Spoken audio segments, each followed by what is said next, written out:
Wala nang maraming paligoy-ligoy pa, diretso sa punto na. Maiksi lang ang komentaryo, pero diretso sa punto. Maraming kuro-kuro, may tiwali, may totoo. Dito, sa puntong diretso tayo. Punto, diretso.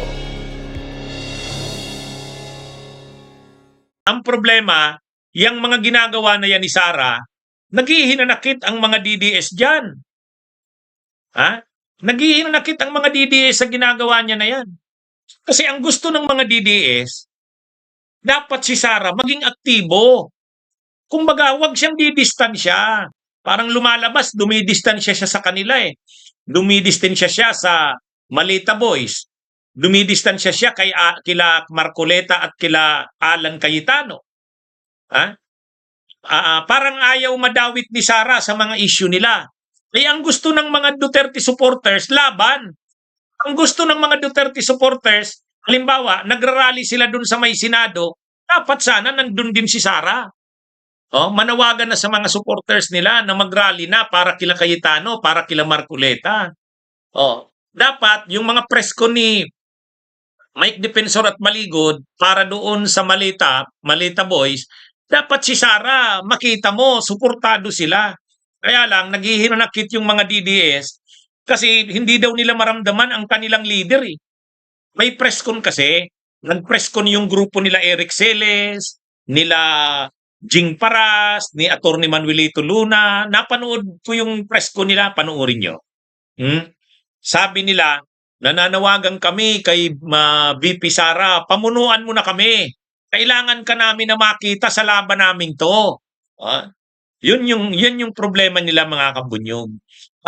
Si Sara, dumidistansya sa kanila. Ito namang mga DDS, ang gusto nila, dapat nandun ang kanilang leader, hindi yung iniiwan sila. Ha? Kumbaga, ang gusto nila, si Sara, pamunuan na sila kasi parang lahat na sila kinakasuhan o lahat na daw sila may mga kaso, kaliwat kanan. Hindi na daw dito pwede yung hindi palaban. Eh kaya lang, si Sara nga, iba naman yung imahe na gustong i-project ngayon. Ang gusto ni Sarang i-project, mabait siya, bago yung kanyang aura ngayon, hindi siya palaban, hindi siya marahas. Hindi kumbinsido yung mga DDS sa ganyan eh. Ang gusto nila Celes, ang gusto nila Mike Defensor, ang gusto nila Manuelito Luna, Jing Paras, labanan na talaga ang administrasyong Marcos. Kaya lang, hindi daw nila makita si VP Sara nila. Bakit daw parang dumidistansya sa kanila na hindi nila makita yung pagsuporta, pangunguna sa laban. Kaya daw hindi sumasama ang mga supporters ng DDS, hati-hati na daw sila eh. Sabi ng mga DDS, marami ng parallel groups kung ano-ano na. Dapat mayroong mag-aano sa kanila. Mayroon daw dapat mamumuno sa kanila. At ang kinikilala daw nilang dapat mamuno, si Sara. Kaya lang, yun na nga, baliktad naman ang ginagawa ni Sara eh. So, naghihinanakit sila kay Sara. Naghihinanakit sila ngayon. Anyway, bahala sila. Ini-explain ko lang kung anong nangyayari mga kabunyog sa kampo ng mga Duterte ngayon. Kaya kanya-kanya silang kanya-kanya silang diskarte. May diskarte yung grupo nila Jing Paras, may diskarte yung grupo nila Mike Defensor, may diskarte rin sila Sara. Ano yan? Kumbaga makikita mo si Sara sa iba yung approach ng laban ngayon. Hindi naman kumbinsido yung mga DDS diyan. Kasi ang mga DDS, ang gusto nila, laban na talaga. Kaya nga mga nag-iiyakan na sila doon sa Senado eh. Kung ano-ano ng pakulo ang ginawa nila doon. Kaya lang, wala namang nakukuhang suporta ng tao. Bakit walang nakukuhang suporta ng tao? Kung tingin kasi nila, wala kasi si Sara eh. Pero kung nandun daw si Sara, kasama nila, pinapamunuan sila, dadami daw ang tao. Kasi galit na daw ang tao eh. Gusto na raw ng taong patalsikin si PBBM. Gusto na raw nilang ilukluk si Sara. Yan yung mga kabunyog.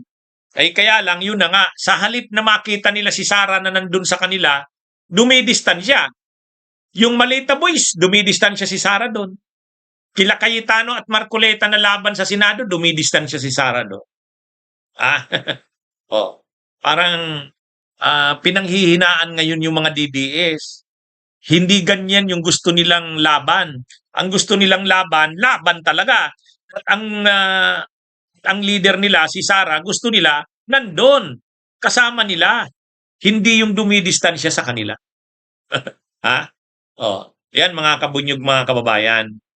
Siyempre, si Sara din kasi ang iniisip din, mayroon din akong sariling problema eh. Yung impeachment na yan, kailangan kong labanan yan. Bahala na muna kayo sa laban ninyo. Ha? Bahala na muna kayo sa laban ninyo. May laban din daw siya eh. Oh, pero hindi ganun ang gusto ng mga supporters ni Sara. Gusto nila sama-sama na sila. Kung sa ano, itudo na nila yung persa nila. Itudo na. Kasi grabe na daw itong si Bangag. Oh, ang tawag nila sa administrasyon ni PBBM, Bangag. Wakasan na daw ang Bangag administration. Grabe na. Oh, yun ang kanilang mga panawagan. Kaya lang, syempre si Sara, may sariling laban na kinakaharap, yung impeachment. Oh. So, ang tingin nila, dapat hindi humuhupa yung laban.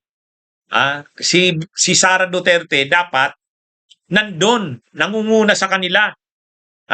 Dapat yung palaban na Sara, makita nila. Yun, nagkaano yan eh, magkakaiba ang kanilang strategy ngayon. Hindi sila nagkakasundo.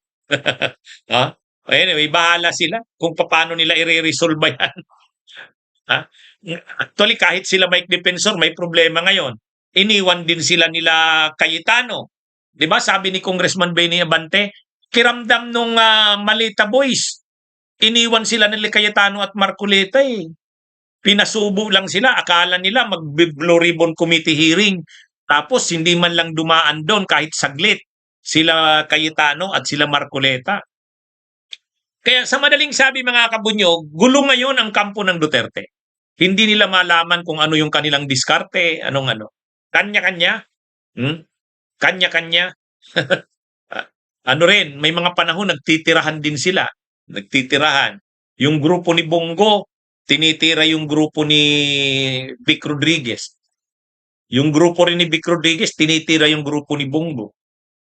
Anyway, bahala sila.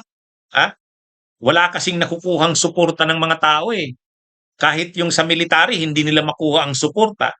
So, ang sinisisi nila Eric Celes, nila Jing Paras, si Sara. Kasi kung si Sara daw ang mamumuno, makukuha yan suporta ng tao. Si Sara, iba naman eh. Lalo na ngayon. Parang pakiramdam siguro ni Sara, sumama ako sa inyo. Ang dami kong problema, ang dami kong kasong kinaharap. Ay di ba yung pagbabanta niya na mayroon na daw siyang kinuhang papatay sa Pangulo, sa First Lady? Kailan niya nasabi yan? Doon sa meeting ng mga supporters niya. Pag doon kasi sa mga supporters niya, nagpapadala siya doon, napapasubo siya eh. Napapasubo siya. Bunyog, bunyog, halikan na kasama ka. Bunyog, kapag buklod ay may pag-asa. Luzon, Visayas, Mindanao, isa ang pananaw. Sa bagong Pilipinas ang bunyog isisigaw. Bunyog.